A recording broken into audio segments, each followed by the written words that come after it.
നമസ്കാരം. Welcome to Geetha's Bhaktigeetham. One day one ശ്ലോകം.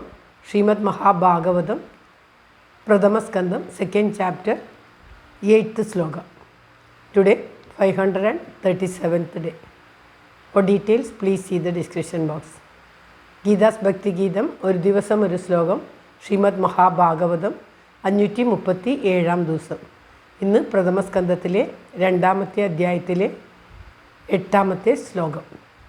ഓം നമോ ഭഗവതേ വാസുദേവായ.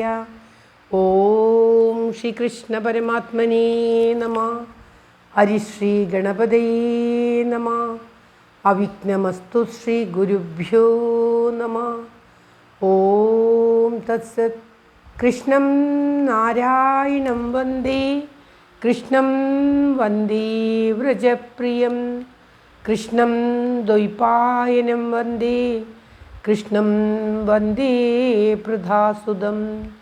ശ്രീപരമാനന്ദനാഥനായി അദ്വൈതദീപമായി, മോക്ഷേക്ഷു വൃന്ദമന്ദാരമായി, കാരുണ്യവാരിധിയായി വിഭൂദേശനാം നാരായണൻ മമ മന്ദത മാറ്റണം.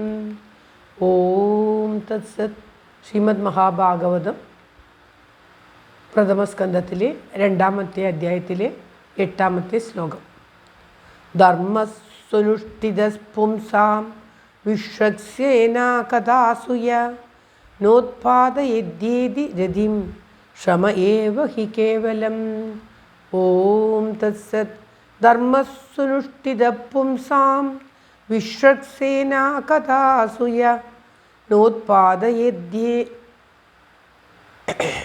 നോപാദയേദ്യതിരതിം ശ്രമയേവ ഹി കേവലം. ഓം തത്സത്. പറയുകയാണ്, ഏത് വിധം പ്രവൃത്തിയായാലും ഭഗവത് ഭക്തിയെ ജനിപ്പിക്കുന്നതായാൽ അതുതന്നെയാണ് ശ്രേയസ്. ധർമ്മത്തിൽ അനുഷ്ഠിതമായിട്ടുള്ള വർണ്ണാശ്രമാദികൾ ധർമ്മത്തിന് അനുഷ്ഠിതമായിട്ടുള്ള ഏത് പ്രവൃത്തിയും നന്നായി അനുഷ്ഠിച്ചെങ്കിൽ ആ അനുഷ്ഠാനത്തിൽ ശ്രീഹരിയുടെ കഥയും എല്ലാം താല്പര്യമുണ്ടാക്കുവാൻ മാത്രം അന്ധക്കരണ ശുദ്ധിയോടുകൂടി കർമ്മങ്ങൾ അനുഷ്ഠിച്ച് ആ ശ്രീഹരിയിൽ ഭക്തി ഉണ്ടായെങ്കിൽ അതുതന്നെ ഭഗവത് കഥ കേൾക്കുന്നതിനുള്ള, കേട്ടാൽ ലഭിക്കുന്ന ഗതി എന്ന് അർത്ഥമാക്കുകയാണ് ഇവിടെ ഈ സൂത ഭഗവാൻ. ഏത് വിധം പ്രവൃത്തിയായാലും തരക്കേടില്ല. ഭഗവത് കഥ കേൾക്കുന്നതായാലും ശരി, അല്ലെങ്കിൽ നിശ്ചയിച്ചിരിക്കുന്ന ധർമ്മത്തെ നന്നായി അനുഷ്ഠിച്ചിട്ട് ആ ഭഗവാന്റെ അന്ധക്കരണ ശുദ്ധി സംഭവിച്ച് ഭഗവാന്റെ അനുഗ്രഹം തേടുന്നതായാലും ശരി, ധർമാനുഷ്ഠാനത്തിൻ്റെ ഫലം അതിൻ്റെ അന്ധക്കരണ ശുദ്ധിയാണ്.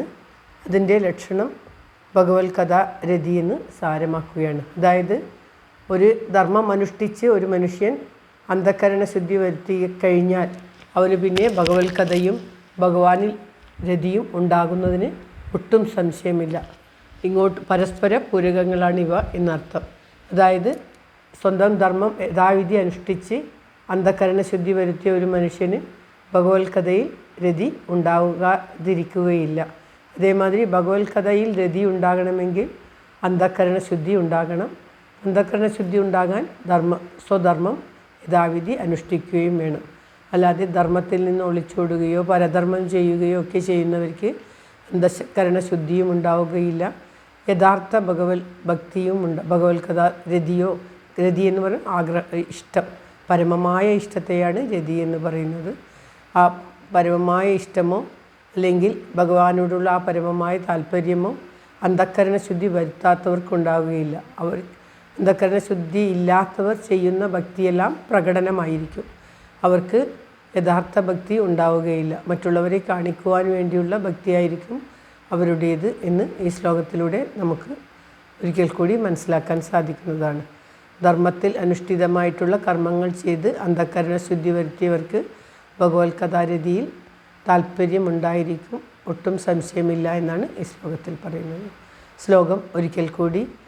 ധർമ്മസ്വനുഷ്ഠിത പുംസാം വിശ്വക്സേന കഥാസൂയ നോത്പാദയേദ്യേതി രതിം ശ്രമ ഏവ ഹി കേവലം. ഓം തത്സത്. സർവത്ര ഗോവിന്ദനാമസങ്കീർത്തനം ഗോവിന്ദ ഗോവിന്ദ. എല്ലാവർക്കും എല്ലാവിധ ആയുരാരോഗ്യ സൗഖ്യവും നന്മയും പ്രാർത്ഥിച്ചുകൊണ്ട് ഭഗവത് സമക്ഷം ഈ ശ്ലോകം സമർപ്പിക്കുന്നു. Geetha Rajan. Thank you for watching. All the best. Have A very very nice day. God bless you. ദൈവം അനുഗ്രഹിക്കട്ടെ.